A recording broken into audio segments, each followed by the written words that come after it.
to pray. There's no angels where I go, only pieces that are broken, scattered dreams across the floor. I'm home.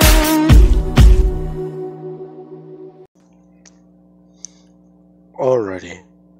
Hello everybody, this is Quirk Show here, and before I even begin, this idea has been rattling its way around my skull for nearly about a week, and I just want to get it out there to at least bring up some points I've actually been looking around and seeing with, basically having it stuck there.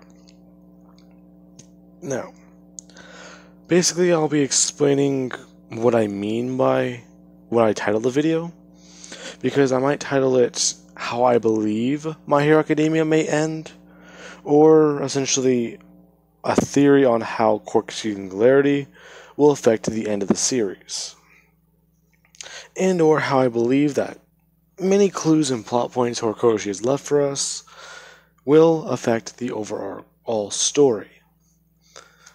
Actually, since I did say that, I did forget one picture.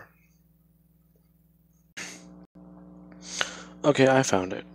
Now, I will be somewhat spoiling, if not going into the manga a bit, to help myself further explain this. So, for those of you who watch anime, or are only anime watchers, I am too. Just know that I got really curious about this, so I dug into the manga, which somewhat backed me up a bit more about this theory.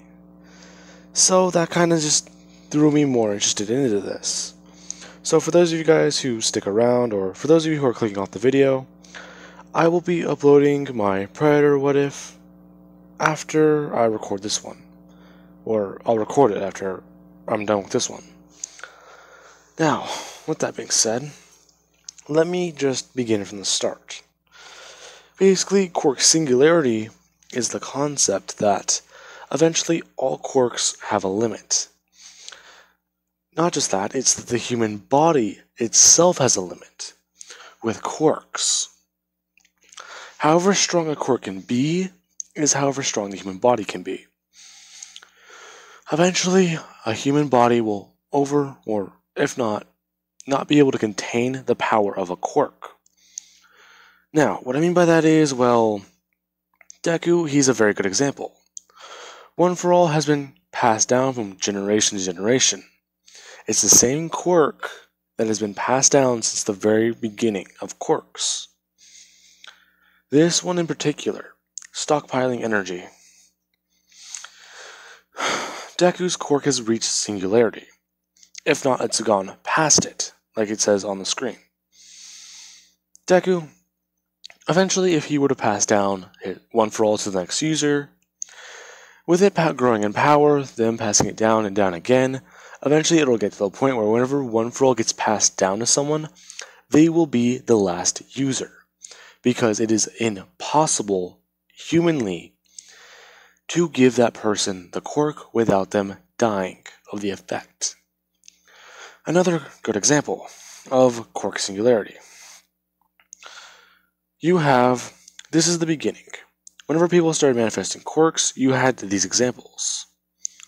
This ice quirk user, they were basically, well, I don't know how good their control over ice was, but the fact that they're only able to cover their arm, if not, basically be around Todoroki's level, or underneath it, is a good example. Todoroki covered an entire stadium, if not a third of it, in ice, encasing a lot of people. And that was him just trying to show, if not trying to piss off Endeavor. I don't believe, or he may have been serious, but I'm not very sure. We've never seen Todoroki go all out, except for in the sports festival. But this example even then has holes in it. I will give it that. Another example is, well, Tokuyami, with Dark Shadow.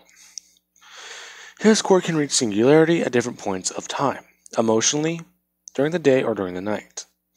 This is another perfect example, because during the night, if he becomes too unstable, Dark Shadow will grow to the point of singularity, overpowering him and possibly even ripping him apart. I'm not very sure if he can actually be killed by Dark Shadow, But since they basically do share a symbiotic connection, like Venom, it may be possible for one of them to kill the other. Now, another thing is, two more examples I do want to bring up. One of these examples is fairly obvious in the show and the manga, which is Ayawa with his naval laser. His body cannot handle naval laser at any time he uses it. He just relies on his tech to help him, even then he can only use his quirk for a few seconds. His quirk is actually very good, I'll give it that. I usually have him be the butt of my jokes and my what-ifs, but his quirk has actually got his potential. He just relies too much on technology to where it's basically still in its infancy. Even then, he's not gotten over the drawback of his quirk, which is basically him crapping his pants. Now, another person, Dobby. This one actually somewhat made sense to me. Because they said in the, show, Todoroki's brother, I believe Toya, or I believe his name was Toya. I'm very tired right now, and this theory's still bugging me, even after a long time. They said that his body, he was born with an ice quirk user's body, but he had a fire quirk. Now, with that being said, fire quirk and the fact that it harms him anytime it uses it.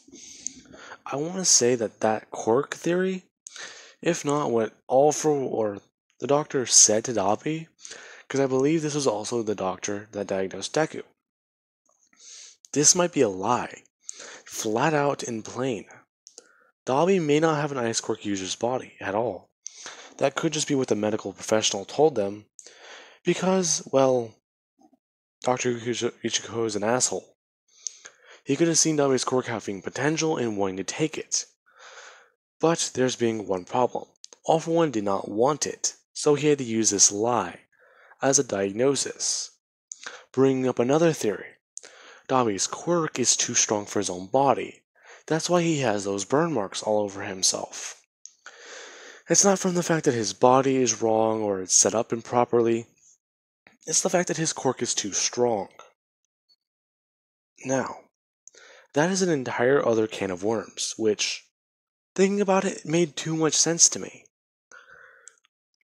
This is annoying too, because there's so many more examples I can go over, but there's Kaminari, there's Jiro, there's Mina, hell, there's Mineta, there's the sugar guy, there's what's his name? Karashima, Tetsu, Ibara, Kendo. Every one of them has different quirks, but the one thing is, if you overuse them, you can seriously damage yourself. Or if they go all out, they can seriously hurt themselves. And their drawbacks are very significant. With other people in the series, we've seen earlier on in the hero careers, they've had less problems with their quirks. And the villains we've seen, they don't have problems with their quirks because the only other time we see villain fights right now is someone amped up on this quirk juice. That is so annoying too. Now, I am going to be going over another thing, which is the black box. Okay, that did not work. Now, I did not find any picture of the box online, but I do know it is currently in the manga. This is another thing going on. This box, it's basically what Dr. Ichiko has been working on. Quirk replication technology. It may be a portable form of this, allowing you to take the person's quirk and store it. But I'm not very sure, because I don't believe there's not a lot of information on it right now that I have seen. Along with that, let's get back to what I'm actually trying to talk about. Basically, another thing is Shigaraki, his quirk. Decay. Whenever he first awakened it, he was able to decay and destroy everything around him. If not, possibly even destroy the entire housing area, if not his entire property line, which already alone, for just a single Quirk awakening, is fairly strong. But the fact that now he's able to destroy an entire city after truly awakening his Quirk, that says something about that. That just shows how strong a Quirk has gotten, if not how strong people have gotten.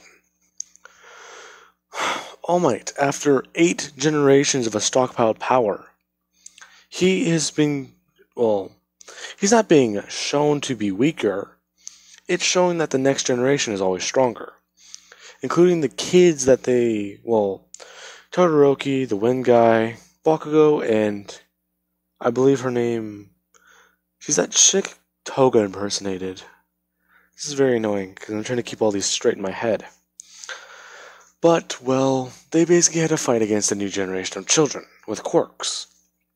Some of them actually showing to be very strong, if not some very usable and, malleable. Basically, if you use them the correct way, they can be very powerful. Like, I believe there was a girl with flowers in her hair that basically came out every time she moved. She could probably end up like Ibarra, with the ability to control living plants and do anything like that. Along with the fact that she may be able to actually grow whatever she wants with these flowers in her head. I'm not very sure. You also have that kid with those basic, those Mario balls, basically, where they're basically like the giant chain, the thing strapped on a chain. He's able to use those, and I'm fairly certain eventually those could explode, because they do look like actual bombs. Now, where do I even begin with all this? There we go. That's what I was going to figure out. This is going to sound bad. Don't get me wrong. I hate saying this, but overhaul may have been correct. Before I get any hate in the comments, just know that I really hate that it's true. Because think about it. Overhaul believes in Quirk's singularity. He knows what will happen. Eventually, humanity will get fucked. They'll destroy themselves with their quirks. If not, those 80% of the world will go extinct. And the ones who do survive will probably rinse and repeat for the next couple of generations. Until there's no one left, which sounds like a very bleak future. But there is another thing I once said in my Discord. I said the way I believe My Hero Academia will end is possibly everyone being quirkless, which would pay off to one reveal Horikoshi has talked about, if not teased in the manga and the anime. What Hakakure looks like. Which is basically how, hey, everyone's quirkless now. How do you know? No one can use their quirk, and they would look to see Hakakure, who's actually visible. But there's also one thing I have actually thought of. The classic age of superheroes, where a very, very small population is actually superheroes, if not considered super. Deku said in the beginning that this is his journey to become one of the greatest hero, or the number one hero. So there's some evidence behind that I would like to go over. One thing I do believe will happen is this black box. It can possibly be a Quirk singularity bomb, or a Quirk destroying bomb. That sounds bad, because it actually is. Basically some way to destroy quirks, if not take them down. I want to say that with that, you would basically have the Doctor or someone set off a worldwide bomb or event that would basically trigger this event, where this form or antivirus, you can say, will eventually cure most of the people. By most, I mean a lot of the people on Earth, taking away their quirks and their power. But there will still be heroes, just not 80% of the world. So you would have the hero organizations vastly shrink, there would still be heroes around, and a return to a golden age. A golden age being a key word, where superheroes, they weren't like how they are today in Marvel or DC. You don't have Avengers Endgame where you have 40 to 50 different heroes on screen, if not like an entire army. You would have something just simple. You could have Deku, Todoroki, Ochako, most of Class 1A, and that could be like what? Probably one of the 1,000 heroes left on Earth, if not one of the 5,000, or just naming a few. But that's that's a different topic entirely. But I believe that if it would come down to it, the way My Hero Academia would end with Quirk Singularity and everything I can see and find about it is humanity will either destroy itself. That's ending 1. Ending 2. All of humanity will eventually become quirkless. And how they would become quirkless is basically through a airborne strain of Ares' quirk, where she rewinds and destroys their quirks using her own, probably leaving her with at least hers. So she would be part of the next generation. Kind of like those, I want to say like those 5 mutant children from that one apocalyptic Marvel event. I think it was Jean Grey or the Scarlet Witch said no more mutants, but there were 5 born afterward. So that's actually a very good, that's actually a very good idea, if not a very good concept. Another thing is option number 3. The 80% of the heroes, you can just take away half of them, if not take away 90% of them, leaving the world with probably about 80%, 6 billion, 6.5, 7.6, carry the 2. I believe about 500,000, well, somewhere between 100,000 or in between 10,000 to, well, anywhere between that and anywhere between 100 to 100,000 heroes. Even then, that is still a big list. And that's just barely even a percentage of humanity. That's not even going above 12, if not even 11%. That's barely even any of it. Now, that's another thing I did want to bring up. Basically, Horikoshi could bring things back to a golden age. And My Hero Academia could end with everyone being quirkless, or there being more people without quirks, bringing a return to regular humanity, and taking away the power.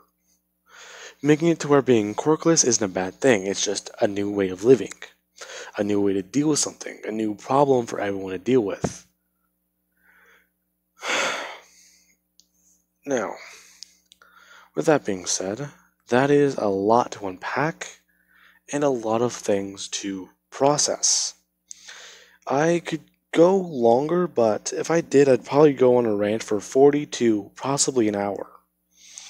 So, that is where I'm going to be ending this discussion. So, I don't know how My Hero Academia will end, but I can just see it being one of these endings. And that's what makes it bad. Because it would be a good ending, but it's just, when you put it all together into perspective and you know something like that will come and happen, it's just hard to process. I'm still ranting. I'm going on a rant again. Oh my god. Okay. I'm cutting it. So, to whoever is still sticking around, thank you for at least listening to this. This has been annoying me for a very long time, and I'm at least glad it may have brought some perspective to some people. Anyways, I do hope you enjoyed this, well, not discussion, but rant, basically.